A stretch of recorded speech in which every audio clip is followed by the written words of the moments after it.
In today's tutorial I'm going to show you how to do the color block baby panels. Hey, you don't have to sew in this. I'm going to show you a technique to prevent you from sewing, and it looks amazing on both sides, and I haven't had to use a darning needle. Let's get started now.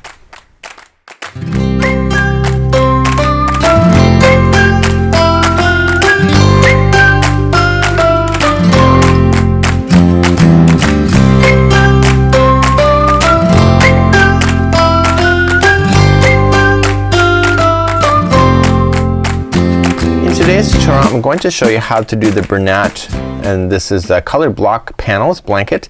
Now in the original it says that you have to sew your squares together. I'm gonna tell you today you don't need to. I'm gonna show you a technique to in order to make it more successful. We're gonna be using Bernat Little Tots today, and I am using a free pattern. I'll provide that information in the more information of this video. You can click that and you can see that this is where all of the blocks go together. In today's tutorial I'm going to show you, and we're gonna start off with this down right in the bottom, and then we're going to build on top of what you already see, and I'm going to be showing you techniques in order for you to be able to realize what you're doing. So today it's actually really simple. You will find this pattern will go extremely quickly, because the fact is that it looks complicated, but in actual fact it's so simple to follow. So let's begin, and I'll show you some techniques now.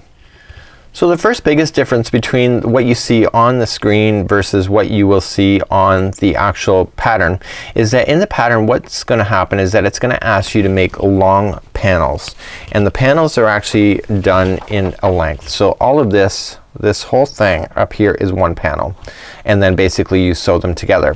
Now what I found with myself, and this is myself being a little bit kind of like you in many ways, is that it's hard to find a color that you can match in order to go up. So if I change this to purple up here, if I'm going to use yellow to attach, then you're going to see the yellow, and etc., and it's really hard to tell. So today's technique, I'm going to show you how to build on each block as you go. So what we're going to just start off with is one block, and then I'm gonna show you how to join your other blocks together. So you can either do a long panel just like it's showing you in the pattern, or you can do block by block and just make it a lot more interesting and not have to worry about sewing anything together at the end. So let's begin to do that now. So let's begin our first block. So you have no blocks yet done, and I'm not gonna do it like a big panel. I'm gonna do individual blocks.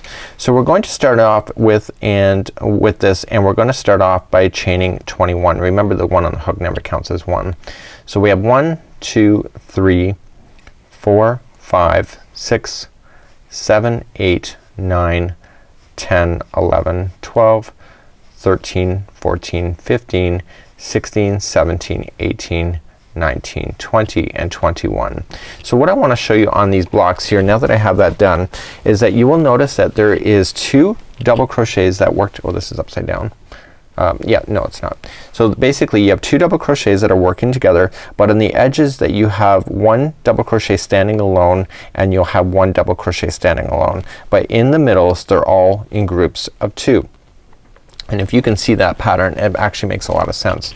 So what we want to do here is that we want to go back to the pattern here, and it says that we need to double crochet twice into the 5th chain. So we're gonna count back. So 1 2 3 4 and 5, and I'm gonna turn this chain over so that I get the back hump only, and I'm gonna double crochet into that twice. So by doing the jump so far like I did, it is actually counting as a double crochet right in the very beginning, and a chain 1 space right in the bottom here. So what we're going to do then is that we're gonna skip the next one and go to the second one over and put in 2 double crochets. Just like this. Okay, we're gonna skip the next one and go to the second one over for another 2 double crochets. This is how easy this pattern is. Okay, we're gonna skip the next one and go to the second one over for 2 double crochets. Okay, we're gonna skip the next one, go to the second over, 2 double crochets again. This yarn is exceptionally soft. I love the color transition of this yarn. So we got skip 1, go to the second over, and we're doing this all the way across except for the very final. Okay, skip 1, go to the second one over.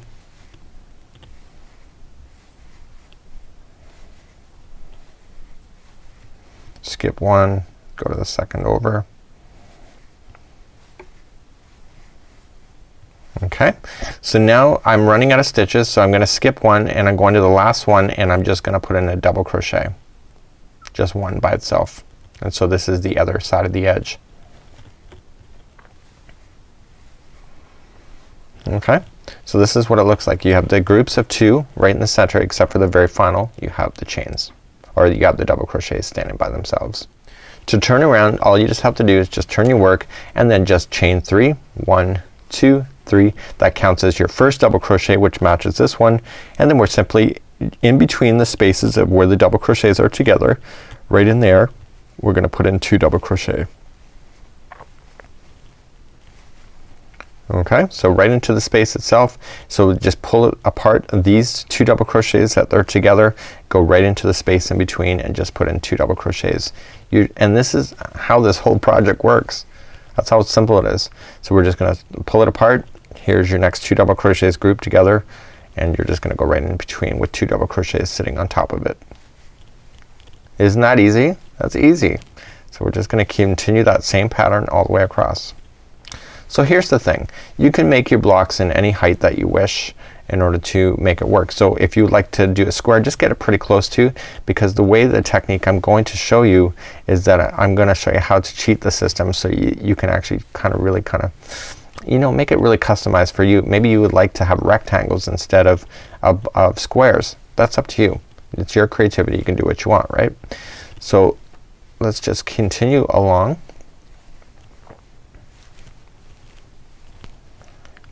And this is the last grouping of 2, and then when you get to the end you just have to double crochet into the chain, the turn chain.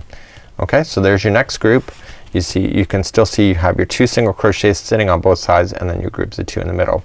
To begin the next one, we just simply turn the work again, 1, 2, 3, and simply just go into the next space in between the 2 double crochets and fill it in with 2 double crochets. Okay, so it's almost feels like a granny square in some way, that you're just going into chain spaces, but because of this you can actually watch TV pretty easily, because you just have to go in between the chain or the spaces of the double crochets.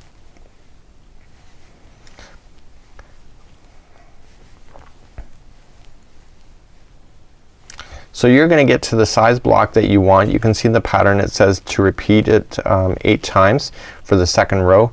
So then basically you will have, I think, when we look at it here, what did we have here? So I got it pretty close to square. So I have 1, 2, 3, 4, 5, 6, 7, 8, 9, and 10. So I did 10 on mine, but you can do 8. You can do whatever you want. You can do much bigger if you wanted, even taller. It's up to you. But I'm going to show you in the next part of this. Let me just finish this row. In the next part of this, I'm going to show you how to join it to another neighbor. So I'm going to join it from the top of the square, and then I'm going to join it from the side of the square as well, if you would like to play with that concept in order to avoid the darning needle. Okay, so you're just gonna finish off, remember, double crochet into that final chain. And so basically you'll get to the size block that you want. So let me move up and I'm gonna show you how to join it to a neighbor. Okay, the first thing I wanted to do is that I put a stitch marker on the front side of this, so I knew that this is an actual square that is on the one side. I would figure to myself is that once I get big enough, I might actually get confused on what side I'm working on, especially if you start getting into rectangles and stuff. So I wanted to make sure that this represents the bottom of the afghan, and it represents what side is up, so you won't see it on the other side. So the first thing that we can do is that we can start off by joining another block on top of this block here. So to do so, I'm just gonna start off with a slip knot. Okay, and what I want to do is that this here, okay, is representing, right down in the middle, is representing the single double crochet that's sitting by itself. So what I want to do is that I want to join it at that spot right there, right where it's doing the double crochet by itself. And I'm just gonna join. So joining upward is actually really easy. So you're just gonna start off by just chaining 3. So 1, 2, and 3, and we simply just fill in the space, so you can see that there's a grouping of 2 there. So we're just gonna immediately just put your single or your double crochets into the middle there. And so you will do a whole block of this whole size. just the same way that you've already done it before. So you didn't have to start off with a chain. So when you're building on top of each other, you don't have to do a chain, but when you're building beside each other, you will need to. This is when you can get really creative with your colors if you would like to really play with different ideas, and just build it as you go. Just look at your yarn stash, figure it out. Just really kind of fun and easy, right? So once you get all the way across the top of this line, you simply just double crochet into the final turning chain.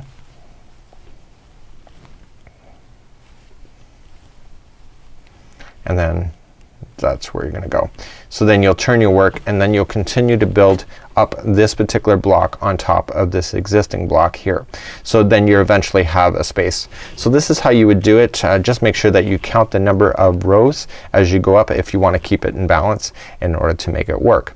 But what I'm gonna show you next is I'm gonna show you how to join it to a neighbor on the side. So there's nothing down below, and I wanna show you how to do that because that's kind of a fun thing too. So this time I'm going to show you how to build a block that is on the side. So there's nothing to grab onto underneath, and so we're gonna have to create that. So what I want you to do is that I still have this marked on what is the front side, and I'm gonna build along the base. So you can do this. So what I would probably do if it were me is that I would kind of build kind of like I would do 1 and then 2, and then I'd probably do this one here, maybe this one, and then add another one and kind of just work it out. If I want a color scheme, just draw it out on a piece of paper. You can also use that chart that is on the pattern itself if you would like to just write in your colors that you want to do and just kind of play with the ideas. No big deal, right? So to begin this one, what we're going to do is that we're just gonna join into the side of the existing stitch. Okay, so we're just gonna join it into the side. So just right into the corner and join.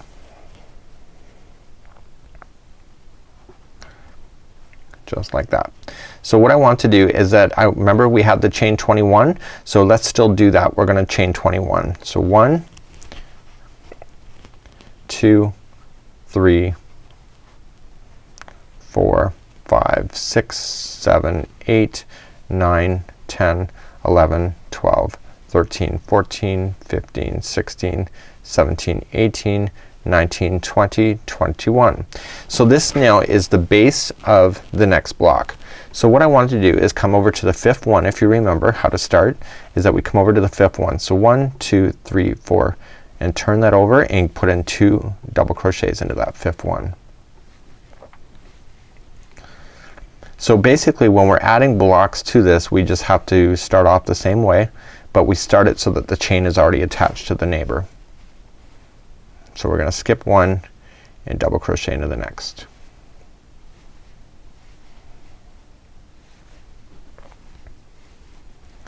Okay, so we're gonna skip 1 and double crochet into the next. Okay, we're gonna skip 1, double crochet into the next. We're doing 2 double crochets, by the way, into each one of those as we go along. So you can see the groupings of 2. Skip 1 and then double crochet 2 times. Skip 1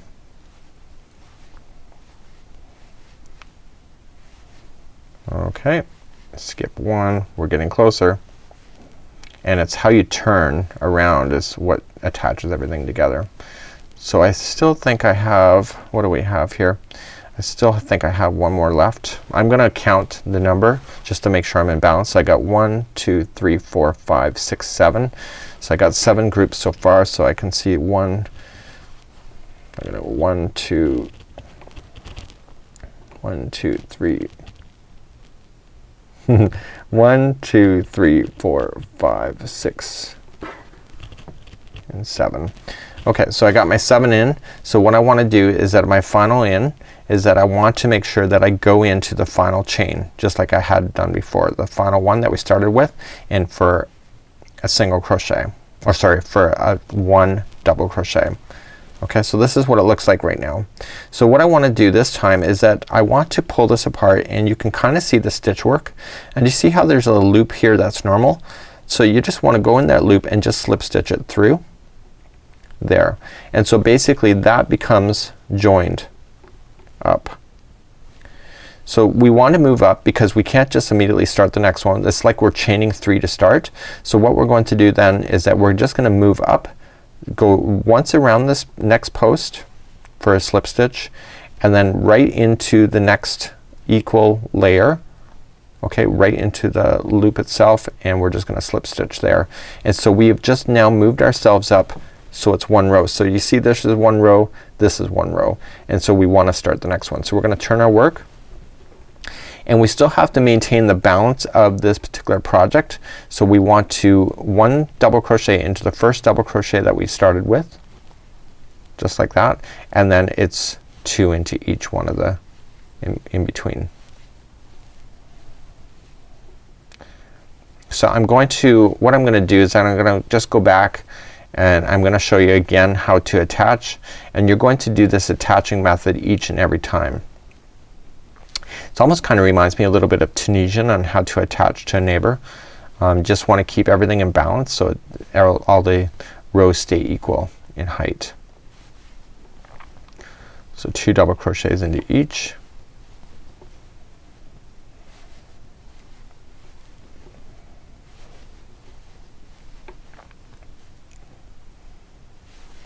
So nothing on the other row nothing on the rows changes. It's just how you're turning around on that one edge in order to attach it as you go. So this is the final 2, and then I just finish it off with a double crochet right into the turning chain, top of the turning chain. And let's turn our work again. So we're gonna head back towards the existing square. You can see how the one row equals the other one. So you got this row here equals this row equals this one. So this row is gonna equal the third one coming up. So let's begin. We're going to chain 3, 1, 2 and 3, and then double crochet twice in between each one of the double crochets from the row below.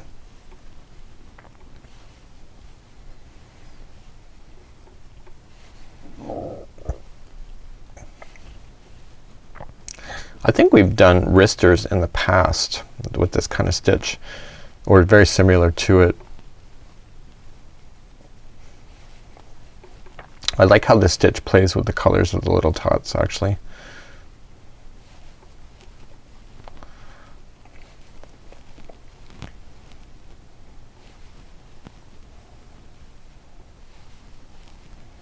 So this technique will save you from sewing anything together at the end, and it will save you from choosing colors that are just not gonna blend properly, and it's better to attach as you go. So this is the final one. You can see it's the final 2 that's together in the row below. Okay, you're going to just double crochet into the next double crochet itself, and then we're going to begin the attaching. So this one here, you're at the top of this row, so you're just gonna look for this loop right here that's on the top of that same row on the other one. Okay, so you can see it's attached.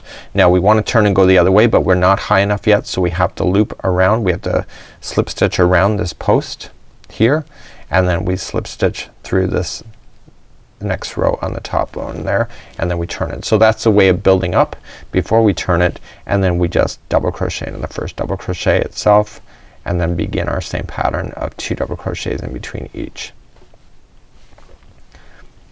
And now you can see that this new row equals now the 4th one because we moved up the way that we did. So it's an easy way to be able to do it, and you'll have seam work that is amazing, and I just think it's a lot easier to do. So until next time, I'm Mikey on behalf of Yarnspirations as well as the crochetcrowd.com. See ya.